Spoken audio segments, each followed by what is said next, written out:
good evening. And we are thrilled to have you join us tonight for this conversation with our new DA, Brooke Jenkins. My name is Lanier Coles. I'm going to be facilitating the program tonight. I'm here representing D2 Unite, which is one of the co-hosts for the evening. In addition to D2 Unite, we have a collection of other neighborhood groups and citywide groups from San Francisco that are also co-hosting. This includes SOAR, which stands for Save Our Amazing Richmond, Sunset United Neighbors, Rebuild D6, Activate SF, and I emphasize 8 because I want to make sure you all caught that play on words. That's representing District 8, Activate SF. We also have Advocates 11, and last but not least, Stop Crime SF. So a bit of housekeeping before we jump into our conversation with Brooke. The format for tonight is going to be that I and the other host will be asking a series of questions. And we were so excited to see that so many of you submitted questions when you RSVP'd. We have a long list of questions, and those are the questions that the co-hosts and I will be drawing on tonight for our Q&A with Brooke. The objective for tonight is to have a community event, a conversation with our new DA. This event is not intended to be a debate. It's not supposed to be political. It's definitely not a fundraiser. It is an educational event.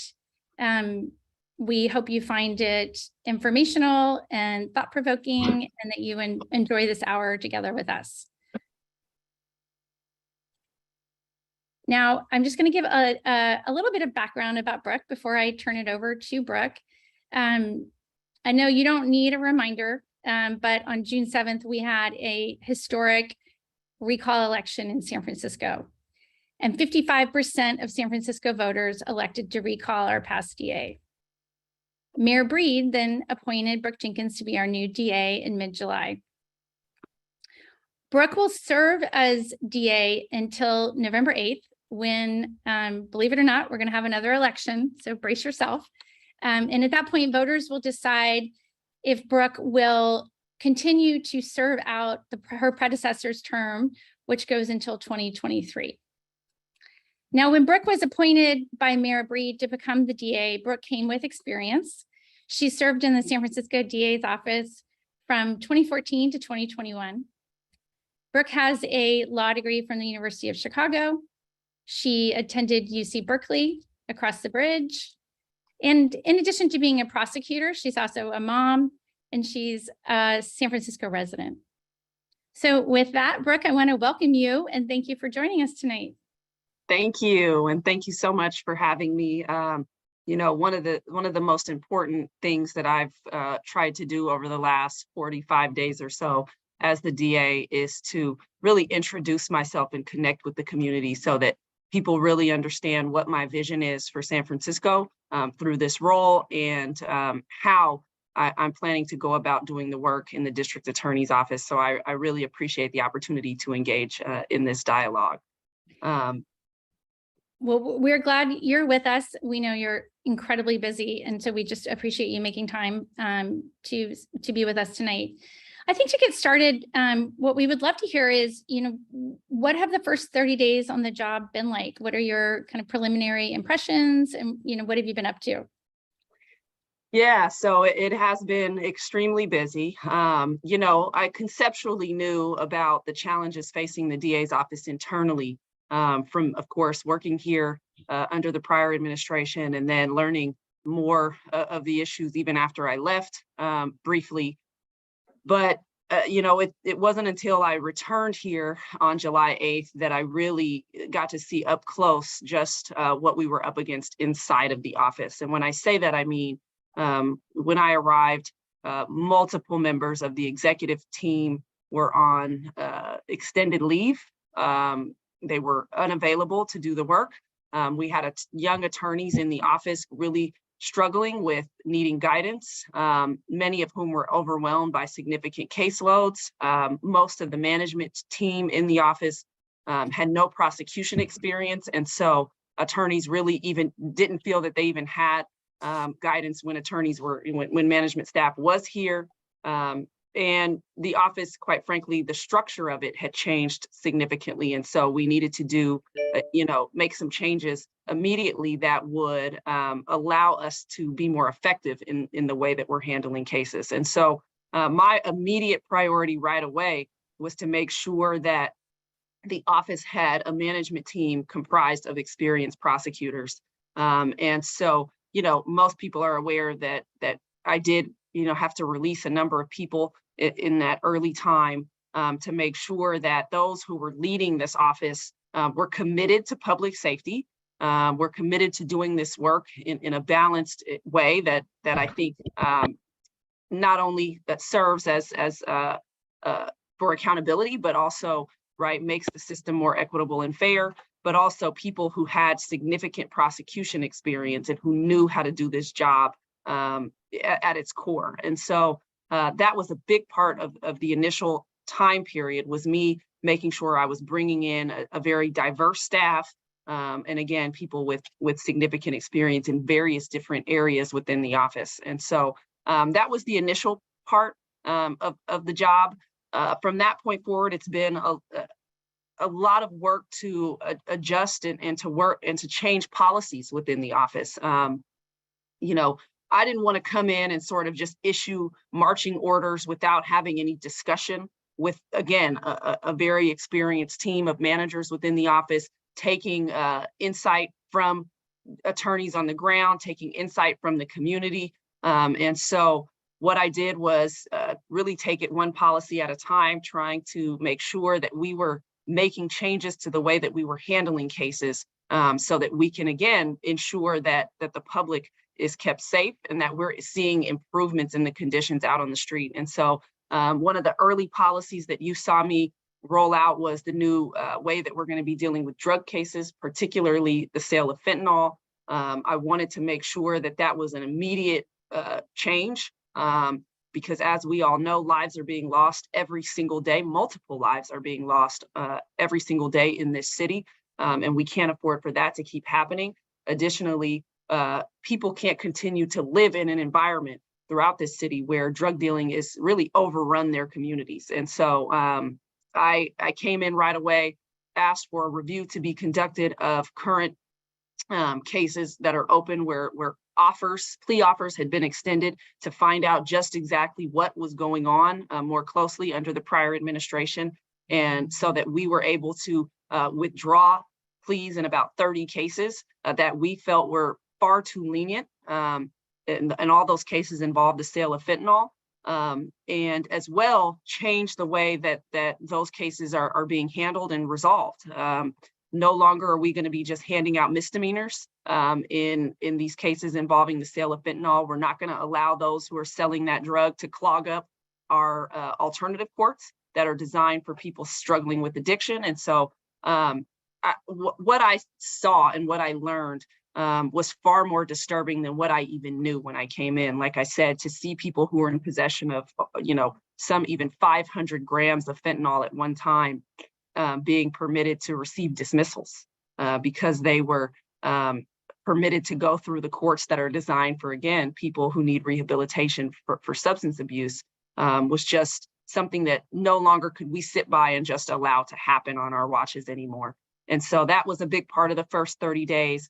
I've again continued to work on other policies regarding pretrial release of offenders. We needed to make sure that we weren't having, that we're no longer going to have situations where people are just cycling through after an arrest and being put back on the street without us making a calculated determination of their public safety risk and addressing that with the court. Taking a closer look again at other policies within the office and making sure that we have a staff that's equipped to go into court and make the necessary arguments that we need to make. The other shift was to emphasize the way we're responding to victims. And so I have hired a new victim services chief who I've been in significant dialogue about the way that we are serving our victims. And so that is what has comprised the first now 45 days, I think, of what I've been doing. And I've been also trying to make sure that I am in the community taking input from those who are having many, many different challenging experiences to know what it is that they want our office to prioritize. Wow. I knew you had been busy, but I don't know if I really appreciated kind of the breadth and scope of it. It sounds like you're focused on the basics of blocking and tackling as a manager. You're also thinking about like your vision and how do you execute that through policy, and then also listening to and providing the right kind of support for victims. So I think we're excited to hear more about all of that. And hopefully the questions that we've pulled from our audience are going to allow you to really kind of elaborate on some of those themes. So why don't we just like jump right in?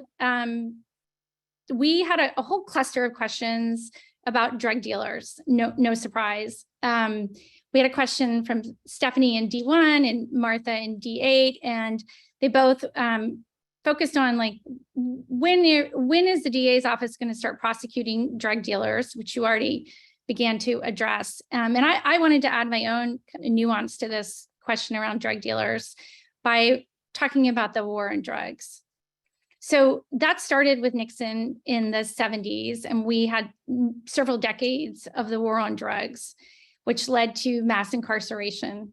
And when we look at what the conditions are on the streets in San Francisco, especially in the Tenderloin, it's abundantly clear that we're still experiencing a drug crisis of epic proportion. And some would say that as long as there is demand, there will always be supply. People will always find a way to sell drugs. So my question for you is, what is your strategy to deal with drug dealers? And how will your outcomes be better than what we saw during the war on drugs? Yes, and that's a very fair question. And so one thing that's been very significant to me in every aspect of doing this work since I came here in 2014 is that we can't operate at extremes in this work or in this office. I think we have seen right in the past that extreme of the war on drugs, where not only were drug dealers receiving sentences that were commensurate with, murder, even and serious violent crime, but that we were also seeing the prosecution of drug users who were struggling with addiction and having them be incarcerated for what really is in a lot of respects an involuntary issue. And so that is what I will call that extreme. And then for the last 2.5 years in San Francisco, I think we've operated at the polar opposite extreme, where we, as a DA's office, effectively decriminalized the sale of drugs completely. And I do believe that it's fair to characterize it that way when 156 fentanyl and other drug sales cases were in our community justice court, like I said, that's designed for those who need rehabilitation as for substance abuse issues, and where we are offering very low-level misdemeanors to people who are engaged in the sale of fentanyl that we know is a very distinct crisis and a different situation than we've ever seen in the United States. We've never seen a drug this lethal. And so what I have never wanted to do is be at either extreme, because neither has been effective. I think we've seen more recently what the decriminalization has done, which has caused an explosion of what was already an ongoing issue in San Francisco. As I've been out in the community, I've had many people say, look, we're realistic that we're never going to eradicate drug dealing completely. That's always going to be something that happens in any major city in our country and in our society. But what we are seeing now is completely out of control. And I tend to agree with that. And I'm not naive enough to think that there's some way that we can do this that's going to make drug dealing go away. But what I don't want is to have communities, like I said, that are overrun with 30 or 40 drug dealers on their street, and people not feeling safe to walk down that street, children having to watch drug sales, exchanges, violence that occurs, that comes along with drug dealing, and people sadly strung out on the street, right? That's not anything that we want our children to have to see. And particularly the Tenderloin is the home of the largest percentage of children in San Francisco. So what I have tried to do is craft a policy that I think gets at takes on this issue in a more serious way, but also understands that drug users have to be treated very differently than those who are selling drugs. And that we also have to pay particular attention, right, to not just drug selling in general, but the sale of fentanyl, which I want to discourage even more so than I do other things. And so that's why the policy that I announced has both general drug dealing, concerns, but also a specific approach in fentanyl cases, like I said, where in egregious circumstances, we're going to be seeking pretrial detention, where people are in possession of weapons, right, guns sometimes, and large quantities of fentanyl, because we just can't keep allowing those who are engaging in the more dangerous behavior, and also those who are repeat offenders of the sale of fentanyl, to just keep cycling back out onto the street with multiple open cases, to keep dealing in the same activity. And so we do have to take a stronger approach, I think, in that regard. But what I'm trying to do with those who are struggling with substance abuse is, like I said, this isn't about taking a punitive approach. This is about recognizing that, most of these people are in a crisis, right? And we're trying to save their lives. And so every ounce of our effort should be to channel them into rehabilitative treatment, however we can do that. And so that is my ultimate goal, but that is the way that I've tried to approach this issue in a very balanced and thoughtful way. Great. Thank you for explaining that.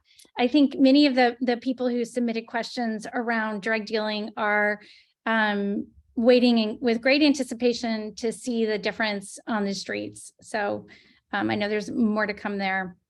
All right, I'm going to turn it over to Brad McMillan. He is here representing SOAR. And so I'm going to turn the mic to you, Brad.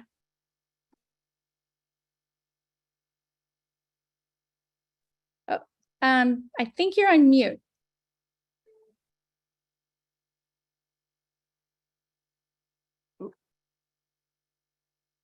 You're back on mute.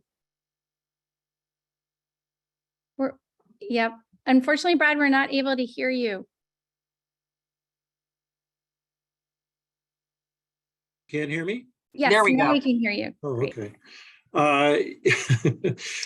Thank you so much. And I really appreciate your take on the whole drug thing. This is a big problem, and I'm very encouraged by your very sensible approach to this. I have a slightly different question, and it's about the situation that probably most everybody on this Zoom call is aware of, was the situation where the police caught a guy cutting catalytic converter off a car a couple of weeks ago. It was on all the newscasts. It was on Heather Knight had a column on it. And it was just ridiculous because the cops went there and they let him go. They caught him red-handed and let him go. And it was, as it was explained to me later, what I heard is they said, well, we can't arrest the person unless we can prove that it's not his car. And the other part of that is that if they ask him if it's his car, he doesn't have to answer it. So my question is, are these really true? Are these laws? This is ridiculous. And, I mean, we're tying the hands of the police that have a serious job to do. And if these are really laws, how do we change them? I can't believe that this is, I mean, who making any sense would agree that this is a good idea? Yeah, so, I don't want to either make excuses for the police or try to debunk, something that they've said. This is, an issue that I have not had a chance to talk to Chief Scott about. There are constraints that the police work under, right? Fourth Amendment, issues where you can only detain somebody for a reasonable time during an investigation. And so, I don't know the details of how they, tried to access the owner of the vehicle. in order to find out who owned it and whether or not it was, that person's car, to try to determine that it wasn't that person's car. So I don't want to try to, defend their actions, nor, try to explain without having all the information. What I can say is that since taking office, I have had numerous meetings with Chief Scott, more than I can even count. I've had multiple meetings with his assistant chief as well, and have tried to really make an effort, and so has he, and so have they, to become better partners, because we have the same mission, which is to protect the public and to keep San Franciscans safe. And so one thing that I know he has expressed very openly is that they do have a new partner in this effort, in that there is no excuse not to do the work to the best of their ability. And so my understanding is that the morale within the police department has vastly increased since I took office, and that they, many of them know me because I've been working obviously with them in the trenches for the last 8 years. And so my hope and my expectation is that they are doing everything in their power, right, to address crime in San Francisco. And so that is an issue, now that you brought it up, that I will inquire with Chief Scott about. Some of what they do, especially for younger officers, can be a little bit confusing on the law. And so we have been talking about ways that we can assist in training them on certain legal issues, and they can be training our lawyers on certain things with respect to what they do. And so it may mean that we need to really beef up what some of those trainings are, so that everybody's clear on what the scope of their abilities are. But that's the best that I can give you on that. Thank you. Appreciate it. I'd like to build on Brad's question about property crimes, and not be so specific about the story around the catalytic converter. We've seen headlines for multiple years now about property crimes where the police aren't arresting and the DA is not prosecuting. So what would be helpful to hear from you is, like, what are the conditions, or are they laws? Is it Prop 47 or some other laws that have led us to this moment where property crimes are constantly being witnessed in San Francisco, and it feels like nothing's being done about it? Yeah, so I think there's a number of things that have gotten us to that point. I certainly remember when, being a younger attorney, when Prop 47 was passed, and it did change the way that we could prosecute, obviously, property crimes. I would say that the main, the one that's had the portion of it that's had the most impact on our ability to prosecute was that it removed our ability to elevate charges after somebody has been convicted of multiple petty thefts.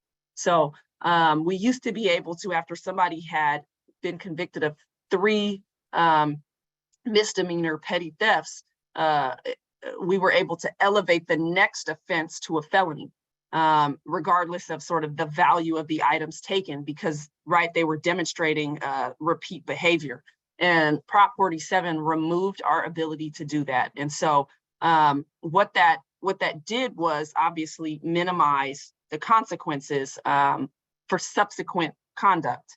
What I think in large part has happened is that the DA's office started to take the approach that property crime was just less significant, quite frankly, that it didn't matter as much. Not that it wasn't, a vast problem in San Francisco, but that they were making a choice, not to impose consequences for that behavior. And again, that goes to, right, swinging the pendulum too far to the extreme, because when I go around San Francisco, most people will tell me, right, that these are quality of life issues that are overwhelmingly the problem for them. Thankfully, most people aren't telling me they've been the victims of violent crime. We obviously know that for certain communities, especially the Asian community right now, that it's a significant concern and issue for them. But when you go everywhere else, for the most part, they're telling me, right, that it's my house keeps getting broken into, my car keeps getting broken into, my business keeps dealing with, theft, and we need somebody to do something about it. And so I really think that it's now has to be a priority of this office to no longer treat property crime as though it's less significant, because the community is telling us that they want us to treat it as otherwise. We should have never devalued it, but certainly now I think the community is crying out that they want us to take a different approach. Okay, great. Thank you for sharing a little bit more about property crime. I'm going to turn it over now to Martha Eamon Conti. She's a fellow member of D2 Unite. Martha. Hi, DA Jenkins, you've addressed a number of my questions, but just to add to what you have already mentioned, can you tell us what other priority policy changes you'll be making from your predecessor's time? Yeah, so one of the big things for me is to not have blanket policies, right? That where we say never will we ever do something, right? Because as a prosecution office, we need to maintain discretion. You never know what may happen down the line, right? An egregious type of situation that may come up. I mean, if you go back 15 years or so, none of us would have ever thought that mass shootings would be, right, the problem that they are today. We couldn't have foreseen that schools would be somewhere, that gun violence, right, and these mass shootings would occur. Again, none of us could foresee that a drug like fentanyl would take over the market and start taking lives. And so you never want to put yourself in a position where you've issued a policy that doesn't allow you to properly prosecute certain types of situations or cases should, right, something new arise. And so what I've tried to do is come in and make sure that we are adjusting those types of policies, for which there were many in this office, to make sure that we're addressing all of the types of crimes that we see and deal with effectively, and leaving ourselves the opportunity to do so. One of the big things that was an issue here, really right up to me being appointed, was the refusal under any circumstance for the prior administration to charge prior serious and violent felonies on complaints, right, when a person had committed a new offense. So if somebody had committed a violent robbery in the past and were now charged with a new robbery or an attempted murder, that prior serious and violent robbery was not being included in the new charging document. And the reason that's significant is because we need to be taking account, right, as an office, of what someone's prior history is, particularly those who are committing very serious and violent crimes. And that wasn't allowing us to hold those offenders accountable in the way that we needed to. It wasn't allowing us to properly argue that some of them needed to be detained pre-trial. And so that is a part of why we kept seeing very violent offenders even cycle back out onto the streets very quickly. The court, in a recent case that was filed in LA, because George Gascon, who went down to LA, enacted a similar policy down there where they weren't at all permitted to file those as prior convictions. His attorneys, who are civil service employees, actually sued. And so the court issued a ruling just before I took over, indicating that actually is illegal and improper, that the law requires us to include those serious and violent felony convictions on our charging documents and take it into account. And so what I had to come in and do is make sure that was being done and being done properly, and that we were ensuring that some of the most dangerous people in this city are that we're in a position to hold them accountable. So that's another thing that's been going on here. Thank you. Thanks, Martha. I'm sorry, the sun is setting right outside of my office, and so I just see the light changing on my face. No worries. Do you need to take a minute to pull down the shade? Sure, if that's okay. Okay, no worries. And maybe we can bring Selena onto the screen. Our next question is going to come from Selena Chu. She is one of the leaders of the Sunset United Neighbors group. Hello, hi, thank you for having me here. Hi. And I'm so sorry, I'm double duty today. Hi. So we had a number of questions submitted about hold for 1 second. We had a number of questions submitted about questions on violence against Asians. As you can see, I'm an Asian American San Franciscan that's been living here since 1994. Including Jennifer in D2, as well as Grace and Diane in D1. As an Asian American, it's been extremely concerning to see the constant uptick in crime, especially against elder Asians. We had a rally not too long ago, and shortly after that, we have more attacks on our senior elders. So how do you plan to stop these attacks on Asian seniors? Yeah, and thank you, Selena, for this question. You know, and as I know you've heard me speak a number of times, this is a real serious priority for me and for this office. We are really at an epidemic, I think, on this issue. And just the other day, I learned that a 7-year-old Asian woman was actually murdered during a robbery across the bridge in Oakland. And I think we're really at a breaking point right now in the type of violence that's being inflicted, especially on our Asian seniors, to the point that I don't think many of us can stomach it any longer. And so the approach that I have taken is to be very vocal about it, to be very vocal that we aren't going to tolerate it here, that if people engage in this type of conduct, that there will be serious consequences. And that's something that we are committed to, is to making sure that there are serious consequences for this behavior. What I did to try to address this in a more effective way inside of the office was to create what we are calling a new vulnerable victims unit. Normally, and even when I was a younger lawyer in the general felonies unit, we as young lawyers in that unit would handle all sorts of cases that included assault cases. And there was, and your case loads range from drug dealing to assault to attempted murder to burglary to robbery. And so your attention is spread across a number of different cases. You're having to know all those different types of statutes and laws and what it takes to prove them. And the caseloads are rather large. And so it can be difficult and challenging for our lawyers to divide their time to give some of these cases the attention that they need. And so not only are we working on reducing their caseloads in general, but one thing that I wanted to make sure of was that these specific cases of assaults on the Asian community and especially Asian seniors were pulled out of that unit and put in this vulnerable victims unit, which is a specialized unit that is staffed by more senior attorneys.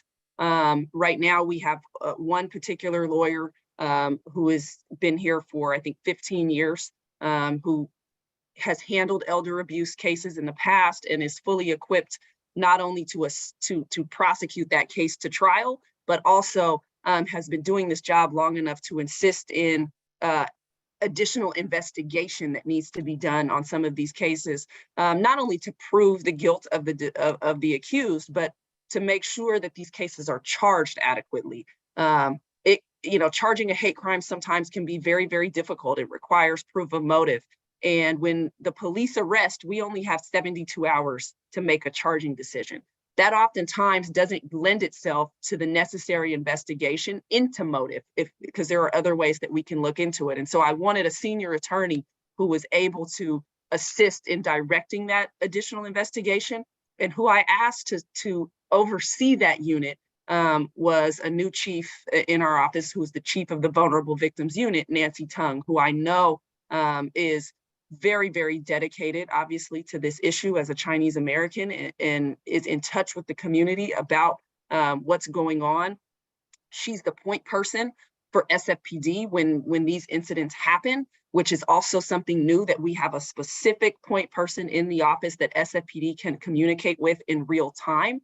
Also, not just from a prosecution standpoint, but so that we can deploy victim service advocates to these victims right away and get them the help that they need, the support that they need, and connect them to resources. So what my plan is to make sure that, like I said, these cases have serious consequences. And the way to go about that is to make sure that they are being handled by the most experienced prosecutors in the office who can push these cases to trial, to make sure that there is accountability. The other half of it is to engage in a community dialogue. And so something that I've asked my staff to work on is to try to now assemble, town halls or community meetings where we really pull the community in together to have an open discussion about how it is that we've even gotten to the place that things like this keep happening. Because I don't want to just be prosecuting it, right? I want it to stop, just like everybody else. And so a part of that is making sure that we try to prevent this. And I think what we need is community discussion and engagement about how, especially with our young people, that we get back to a place where there is respect, reverence, and looking out for each other as human beings. Thank you so much. Yeah, I totally agree. The prevention will be much needed in order to, to stop this. And definitely we don't want to wait until another person dies from this. Thank you so much. Thank you. Thanks, Selena. Next, we're going to hear from David Young. He's from Rebuild D6. And as a resident of D6, I think we all know he is in ground zero when it comes to the open air drug markets. So David. Hi, great to meet you, DA Jenkins, and thank you for the opportunity to speak tonight. I am quite literally at ground zero. I live at 701 Minna Street and the cross street is 8th. Yep. And you may know our address from certain things, right? I will read to you an email from one of my neighbors sent this afternoon to all. We have a building list, right? I count 15 to 20 drug dealers and addicts hanging near the mini alley construction. Is it even worth the energy and time to call police anymore? I'm so frustrated. John is a school teacher. He's lived in the building since it was built in 1999, I believe. I've been there since 2005, and I've been in District 6 since 1997. So we've all seen the arc of things, and we're tired of hearing, various folks, not you, of course, say it's always been like that. It has not always been like this. We all know that, right? And I did have more of a question for you about dealers, but I do think that you've answered that quite well already about what you're doing to close open pleas and no longer do misdemeanors, and also to not treat dealers as users because they are not the same thing. I did want to ask you a little more about that, though, because the one thing that I think is a really interesting emergence, and maybe in the last 4 to 6 months, is the voice of the recovery community, right? And that includes Supervisor Dorsey, our new supervisor in D6, who I've had the pleasure of meeting. There's an advocate named Tom Wolf, and actually also myself, right? And the question in my mind is, and I just want your thoughts, is for some users, you may be able to recover without the shock to the system that people like advocates like Tom Wolf had, where he spent time in jail. He was prosecuted. And it was actually there that he realized that he had a reason to get clean, right? And I know it's a very difficult issue. There are many people with many thoughts and deep feelings on both sides of it. But what are you doing, I guess, to engage with the recovery community in greater depth and make sure that their voices as people who have experienced this are borne out in policy? Yeah, and that's a great question. And I have been working very closely with Supervisor Dorsey. I've gotten to know him very well. We've already done one joint walk and some meetings in D6. I'm a D6 resident, actually, so I take it very seriously for our community as well. Our office is in the south of Market. The courthouse is in the south of Market. I am very familiar with the area that you're talking about. I'm very familiar with the fact that things have spiraled again out of control in a way that was not the case just a few years ago.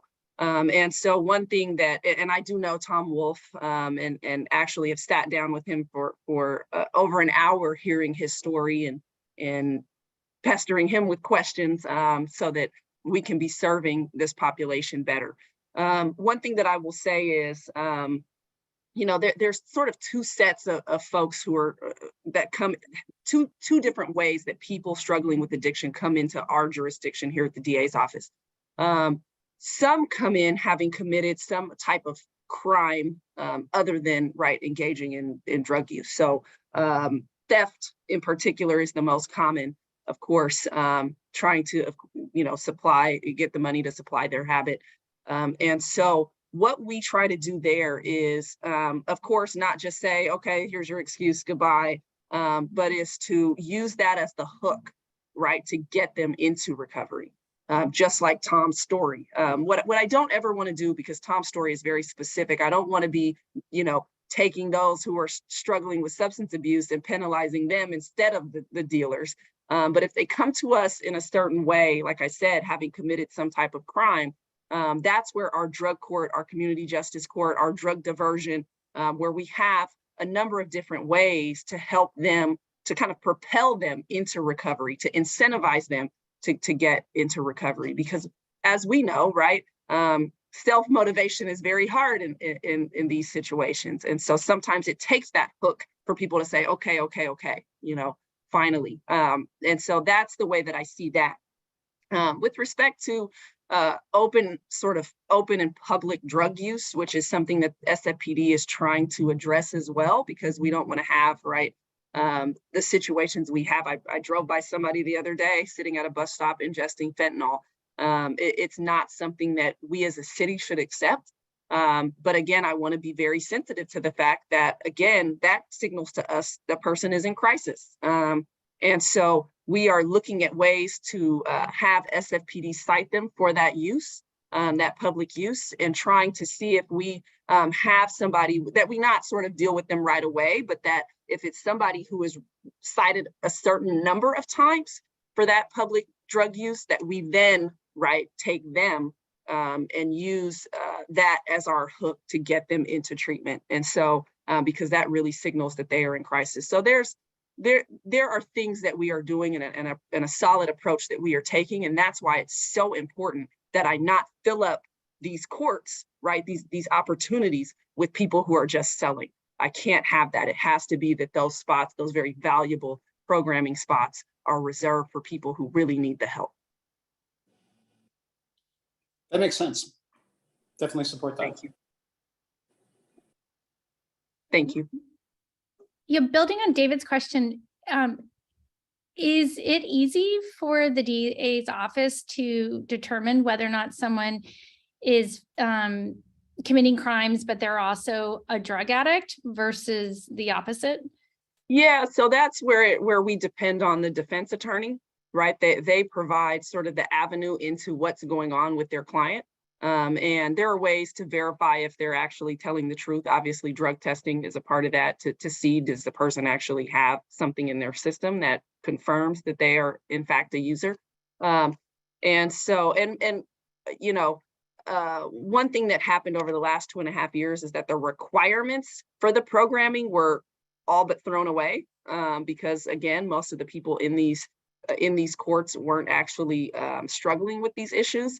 And so, you know, if we're putting people in inpatient treatment in Delancey Street or in Salvation Army, when you don't have a substance abuse problem, you don't want to be there. And so but we largely depend on the defense counsel to say, look, this is what, right, is going on with this particular client. Can they, right, have an opportunity to go to drug court? Okay, well, it sounds like there's an opportunity to do a better matching of supply and demand. So hopefully we'll start to see, again, some positive changes on the streets. Okay. All right, I'm going to turn it over now to Tita Bell. She is representing Activate SF. Thank you, Lanier, and thank you for joining us tonight, DA Jenkins. I have sort of a big picture question, which you have sort of answered in pieces previously, but you had mentioned at the press conference back in July that you wanted to try to balance accountability with criminal justice reform.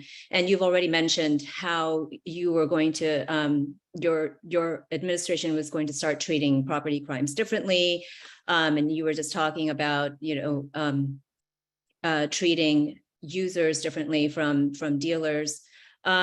But I wondered if you could also enumerate other ways and maybe sort of like the big, your like overarching bullet points on the ways in which you plan to balance accountability with reform.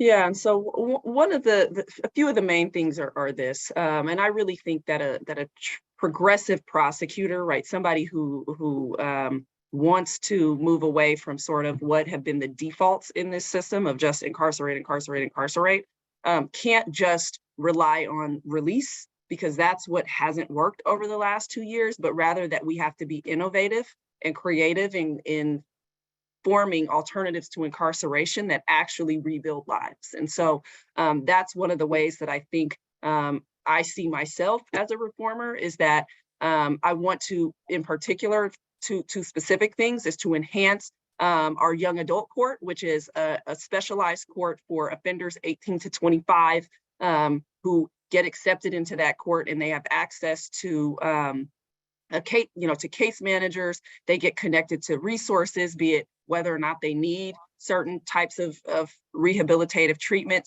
Many of them are young people, need vocational training. They need to get their GED to get a job, right? You need an ID.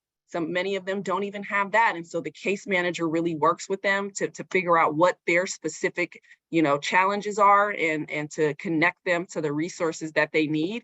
And that's not a program that every, 18 to 25-year-old is accepted into. It's one where, we make a decision based on the facts of their case and their specific situation, but it's a court that's very limited in capacity. And so I want to make sure that we are hopefully enhancing that, maybe even to engage with a second judge, so that we can have, maybe double the amount of our youth that are going through that program, because it has proven to be very successful at preventing recidivism. The other thing that I want to do is create an all female offender alternative court. So a gender specific alternative court for women that really gets to the root of what often brings women into the criminal justice system as offenders, because most of them, in my experience, have really experienced some type of extreme trauma as young girls, be it sexual abuse or domestic violence, that has led them to commit certain types of crimes. And so really being able to connect them to specific resources and giving them the opportunity to rebuild their lives, and keeping them with their children, because many of them have children, so that we're not breaking up families, but still having accountability. In my view, all of these things are accountability, right? Accountability takes many different forms, and it's making sure that we're creating avenues of accountability that propel people into situations where they don't simply reoffend when they reintegrate into the community. The other thing is making sure that I am pushing forward many of the things that I think were effective in certain ways from the prior administration. This isn't a throw the baby out with the bathwater operation that I'm under. His Innocence Commission was a fantastic idea. It's something that we saw was able to exonerate someone who the judge determined was wrong, or who the commission as well as the judge determined was wrongfully convicted. And so it's work that I want to continue doing and enhance the way we're doing it. And so those are things that I'm committed to, like I said, continuing and improving upon. And so those are the few highlights I can give you to my vision of reform. Thank you. Thanks, Tita. I'm just mindful of the clock. We have about 8 minutes left, so we have maybe time for 2 more questions. And if we could do like 2 minutes per question, I think that will allow us to end right at the top of the hour. So next up is Simon Timoney from Advocates 11. Thank you. Can everyone hear me? Yeah. The Zoom miracle. DA Jenkins, thank you for your time and your transparency. We had a question. Patients from D4 wanted to talk about neighborhood surveillance. I also get a lot of questions from small business owners in the OMI and Excelsior about security cameras, both for private use and a potential citywide system. You have come out in support of surveillance cameras to help cut crime. And I'm wondering how you can balance that with right to privacy. We want to know how live videos help you to prosecute criminals and ultimately reduce mass crime events like what we've seen happen in Union Square. Yeah, and this is a very important issue for us as prosecutors. One thing that I will say is juries desire video evidence now, right? In this day and age, they're so used to seeing videos on the news or on social media of cell phone footage of things happening and surveillance, videos from Muni, et cetera. And so there's an expectation now, be it reasonable or unreasonable from jurors, that they have access to video. Because one thing I'll say about San Francisco jurors is that they want to get it right. They do not rubber stamp verdicts. They want to make sure that they are convicting somebody who's actually guilty and that they're convicting the right person. And so the reason that I supported that real-time surveillance camera access is that it allows, in my view, the police to check that they are arresting the right person for the crime, and also to make sure that we're preserving video of certain types of crimes right away. Because one thing that happens is, right, this footage, a lot of these systems tape over, right, record over themselves after some even 24 hours. And so it's making sure that we are capturing these videos right away. The way that we balance it with privacy is that there has to be, and there should be, only specific instances where police have access to real-time video. It shouldn't be something that, right, we just have cops sitting around staring at video monitors 24/7. There will be a set and specific criteria for them to even gain access to that real-time footage that they will need to abide by. And people should be also on notice. We should make sure that people's expectations of privacy are reasonable. And so that means being very transparent about where cameras are, so that you're not in a position where you had no idea, right, that there was a camera there. And so that's the other part of this. Thanks, Simon. All right. Last but not least, our final question tonight will be from Eric Chang, representing Stop Crime SF. Thank you, Lanier. It's great to be here. Brooke, it's great to see you again. Thank you for your time.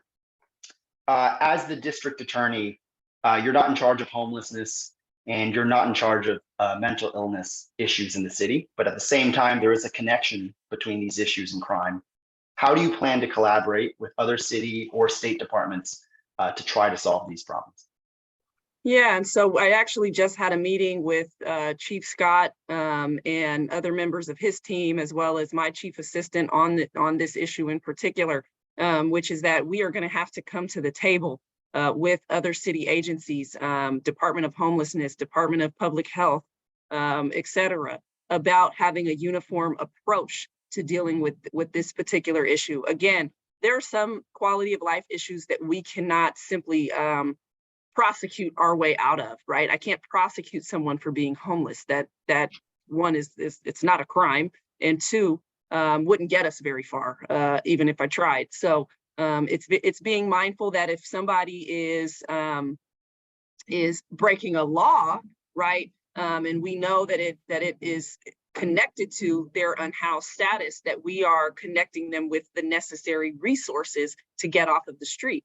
And so that requires, like I said, this collaboration between all of the agencies in this city. Unfortunately, I think it's very clear when I go out in the public that many people believe that it is something that's under my jurisdiction and something that I'm responsible for dealing with.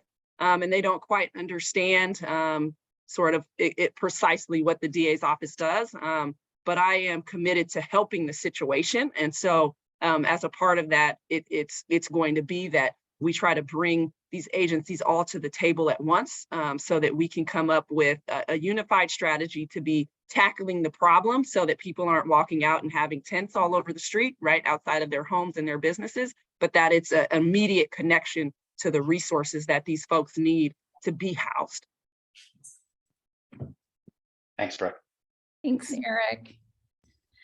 All right, well, we are almost at the top of the hour. So I want to first express gratitude to you, DA Jenkins, for spending time with us tonight. I think many of our participants tonight are well-informed and well-read and are certainly keeping up with the news about you and your new role. But there is nothing like spending time kind of directly with somebody, hearing from you about your policies, your vision for the office that you're now in. And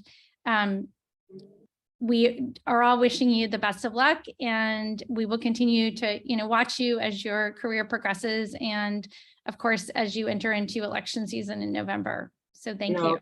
Thank you. And thank you so much for having me. One thing that's challenging about this role is being confined to sound bites and to headlines in a newspaper. And so I have wanted to make sure that the residents of San Francisco, the business owners in San Francisco, truly understand the way that I'm trying to spearhead this work in our office and to address the many challenges that we're facing in San Francisco, and the different ways that I'm going to do it from the previous, DAs more recently. So I really appreciate the opportunity.